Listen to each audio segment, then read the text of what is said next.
हे guys, welcome back to my channel. आणि आज मी चालली आहे मार्केटला, बघू शकता तुम्ही. आणि हे आहे अमरावतीचं असं सुंदरसं मार्केट आणि स्पेशल जिलेबीवाला. मग मी गेली होती नर्सरीमध्ये. मला काही झाडं आणायची होती आणि खूप सुंदर सुंदर झाडं होते. आणि मला वाटते अमरावतीचं खूप मोठी नर्सरी हीच आहे, कारण इथं सगळ्या प्रकारचे झाडं होते आणि तेही खूप कमी प्राईसमध्ये. खूपच छान होते. तुम्ही पण इथं विजिट नक्की करा.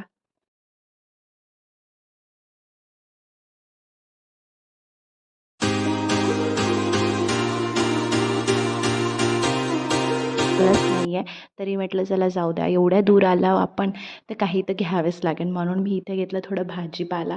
त्यानंतर मग मी गेली. मला काही देवाचं सामान घ्यायचं होतं, त्यानंतर वाणाचं सामान घ्यायचं होतं, तर मी गेली होती वाणाचं सामान घ्या. तर आजचा व्हिडिओ कसा वाटला तुम्ही लाईक शेअर आणि सबस्क्राईब नक्की करा आणि कॉमेंट करून नक्की सांगा.